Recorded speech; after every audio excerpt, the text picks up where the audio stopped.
मे महिन्यापासून, तर सर्वात जास्त त्याचा फटका हा नांदेड जिल्ह्यातील माझ्या शेतकरी बांधवांचं खूप मोठं नुकसान झालं. नांदेड, अहिल्यानगर, बीड, सोलापूर, जालना आणि यवतमाळ, धाराशिव, नाशिक या अशा 33 जिल्ह्यांना खूप मोठा फटका बसला. साधारणतः आजच्या प्राथमिक अंदाजानुसार 1.25 ते 1.5 कोटी एकर क्षेत्र ह्या शेतकऱ्यांचं माझ्या खूप मोठ्या प्रमाणात नुकसान झालेलं आहे. पिकांचं नुकसान झालेलं आहे, फळबागाचं नुकसान झालेलं आहे, जमीन वाहून गेलेली आहे, त्यामध्ये घरामध्ये पाणी घुसलेलं आहे, खूप मोठ्या प्रमाणात घराची पडझड झालेली आहे. त्यामध्ये निश्चित प्रकारे अतिवृष्टीमुळे इलेक्ट्रिक आपण म्हणतो आमच्या मोटर, ट्रान्सफॉर्मा हे सगळे वाहून गेलेले आहेत. त्यामुळे हा आकडा खूप मोठा आहे. या राज्यातील आमचे महसूलचे अधिकारी, कृषी विभागाचे अधिकारी, ग्रामविकासचे सगळेच अधिकारी हे सर्वजण ज्या शेतीचं नुकसान झालं त्याचे पंचनामे करण्याचं काम हे युद्ध पातळीवर सुरू आहे. साधारणतः जे आपण 1.5 कोटी एकर क्षेत्र जर धरलं, 1.5 कोटी एकरामध्ये जर विषय आपण ही धरला तर 1.5 कोटीमध्ये अंदाजे साधारणतः 1 कोटीपेक्षा जास्त क्षेत्र, 1 कोटी लाख एकर हे क्षेत्र हे सप्टेंबर महिन्यामध्ये याचं नुकसान हे झालेलं आहे.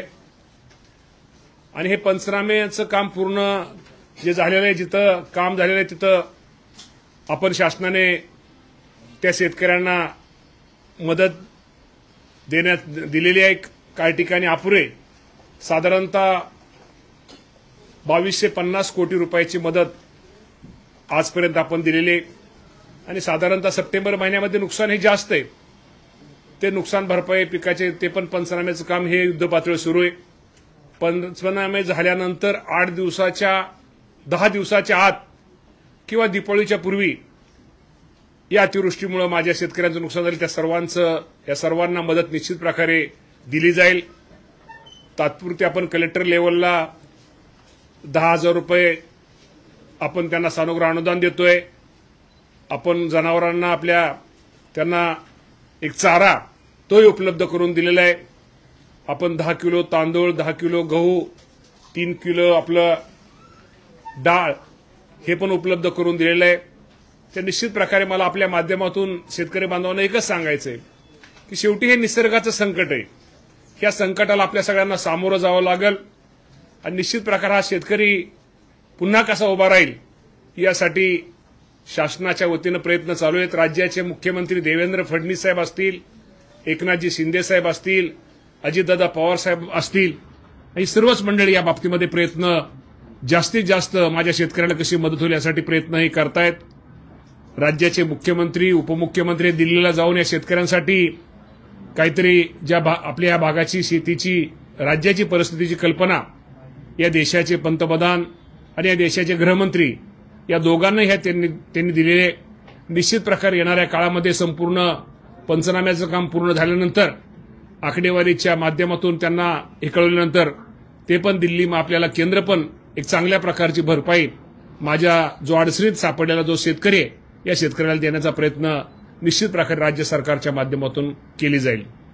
कर्जमाफीच्या बाबतीमध्ये निश्चित प्रकारे शेतकरी अडचणीत शेतकऱ्याला मदत केलीच पाहिजे. शेतकऱ्यांची कर्जमाफी करण्याबद्दल कोणाचं दुमतही नाही. सगळेच या बाबतीमध्ये सकारात्मक आहेत. मी तुम्हाला सांगतो आजचा जो विषय आज हा आपल्याला अतिवृष्टीचा विषय आणि अतिवृष्टीच्या काळामध्ये शेतकऱ्याला पहिल्यांदा आपल्याला उभा करणं गरजेचं आहे आणि शेतकऱ्याला कशी मदत करून त्याला कुठला निर्णय घेणं शेतकऱ्याच्या दृष्टीने हिताचं आहे आणि शेतकरी पुन्हा कसा उभा राहील हा आपला पहिला प्रश्न असल्यामुळे निश्चित प्रकारे पहिल्यांदा आपण शेतकऱ्याला याची मदत जास्तीत जास्त कशी होईल हा प्रयत्न चाललेला आहे. आपण शेतकऱ्यांच्या कर्जमाफीच्या बाबतीमध्ये जो प्रश्न विचारला या बाबतीमध्ये निश्चित येणाऱ्या काळामध्ये राज्याचे मुख्यमंत्री, दोन्ही मुख्यमंत्री निश्चित प्रकारे निर्णय घेतील. शेतकऱ्यांचं काही चुकीचं नाहीये. आजची मिळणारी मदत ही अपुरीच आहे. परंतु मी तुम्हाला मागाही सांगितल्याप्रमाणे मदत जरी अपुरी असली तर शेवटी आता आपल्याला काहीतरी मदत जी आपल्याला मदत परत नंतर केंद्र सरकारची मिळेल किंवा मदत अपुरी म्हणून आपण त्यासाठी थांबायचं नाही. राज्य सरकारनं त्याचं आपलं काम सुरू केलेलं आहे. परंतु निश्चित प्रकारे येणाऱ्या काळामध्ये केंद्राकडे किंवा आपण सुद्धा त्यात काय जे निकष आहे त्या निकषामध्ये बदल करून आजच्या ह्याच्यापेक्षा जास्तीत जास्त मदत ही माझ्या शेतकऱ्यांना केली जाईल. या बाबतीमध्ये चर्चा झाली. मुख्यमंत्री, दोन्ही उपमुख्यमंत्र्यांनी, आम्ही मंत्रिमंडळामध्ये, कारण का तुम्हाला सर्वांना माहिती गेली 8-10 दिवस या राज्यातले सगळेच मंत्री हे प्रत्येक जिल्ह्यामध्ये फिरतायत, ते बांधावर जात आहेत. शेतकऱ्यांचं दुःख, शेतकऱ्यांचं व्यथा, शेतकऱ्यांचं नुकसान त्याची पाहणी आमच्या सर्वच या मंत्रिमंडळातल्या आमच्या सगळ्या सहकार्याने केलेली आहे आणि प्रत्येकाने त्या भागातला रिपोर्ट, त्या भागातली सगळी वस्तुस्थिती ही राज्याच्या मुख्यमंत्र्यांच्या, दोन्ही उपमुख्यमंत्र्यांच्या कानावरती घातलेले. त्यामुळे त्या सर्वांचं एकच मत आहे की निश्चित प्रकारे हा काळ शेतकऱ्यांच्या संकटाचा आहे, अडचणीचा आहे आणि अडचणीच्या काळामध्ये, संकटाच्या काळामध्ये शेतकऱ्यांना मदत केली पाहिजे. ही आमची मंत्र्यांची भूमिका, तेच मुख्यमंत्र्यांची आणि दोन्ही उपमुख्यमंत्र्यांची तीच भूमिका आहे. त्यामुळे येणाऱ्या काळामध्ये निश्चित प्रकारे जास्तीत जास्त मदत ही राज्य सरकारच्या वतीने माझ्या शेतकरी बांधवांना केली जाईल. या बाबतीमध्ये पहिल्यांदा आपल्याला आज आपण आपला विषय तो हा शेतकऱ्यांचा विषय आहे. पण पहिल्यांदा शेतकरी आणि शेतकऱ्यांना जर आपण मदत केली, शेतकऱ्यांना जर आपण सहकार्य केलं तर आपोआप काय गोष्टी होतील आणि या बाबतीत आता नवीन काय जसे प्रश्न निर्माण होतील, प्रश्न आमच्यासमोर येतील. त्या बाबतीमध्ये शेवटी हे राज्य सरकार, हे शेतकऱ्यांच्या हिताचा निर्णय घेणार आहे. शेवटी शेतकऱ्याचं हित साधणारं सरकार असल्यामुळे निश्चित प्रकारे माझ्या शेतकरी बांधवांसाठी योग्य ती आणि जास्तीत जास्त मदत केली जाईल.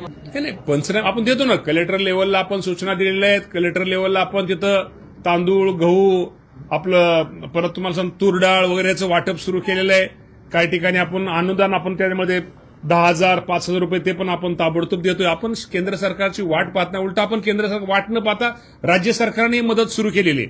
त्यामुळे आपण ते वाट पाहत नाही, उलटा आपल्याला आपलं एकच आपण वाट ह्याची पाहतोय की आजचे जे नियम आहेत त्याच्यापेक्षा आपल्याला सरकार शेतकऱ्याला जादाची मदत करायची आहे.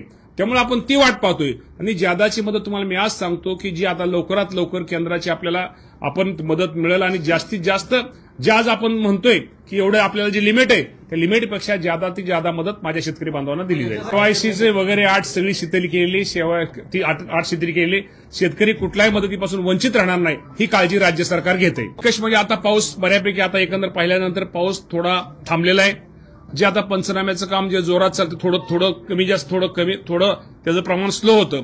आता जास्तीत जास्त आमच्या सगळ्या अधिकाऱ्यांना आम्ही कर्मचारी सूचना दिलेत की ताबडतोब येणाऱ्या 10 दिवसामध्ये सगळे पंचनामे कसे पूर्ण होतील आणि त्यांचे पंचनामे पूर्ण झाल्यानंतर पुढच्या 10 दिवसामध्ये किंवा दीपावलीच्या पूर्वी शेतकऱ्याला कशी मदत होईल ही काळजी आम्ही घेतोय. याचा आपण विषय घेतला. या माध्यमातून मी राज्यातल्या सर्व शेतकरी बांधवांना एक सूचित करतो की आज मंत्रिमंडळामध्ये या विषयावरती चर्चा झाली आणि या विषयावर चर्चा झाल्यानंतर ज्याप्रमाणे आपल्याला माहिती की आपण दुष्काळ जाहीर करतो आणि दुष्काळ जाहीर केल्यानंतर ज्या दुष्काळाला आपण काय म्हणतो, ज्या सवलती दुष्काळ जाहीर केल्यानंतर ज्या शेतकऱ्याला किंवा ज्या सगळ्या सामान्य नागरिकांना शेतकऱ्याला दुष्काळ असतात, दुष्काळच्या धर्तीवरती ज्या काय सवलती माझ्या शेतकरी बांधवांना दुष्काळी धर्तीवरती सर्व सवलती येणाऱ्या काळामध्ये माझ्या शेतकरी बांधवाला दुष्काळ या धर्तीवरती या बाबतीमध्ये देण्यात येतील.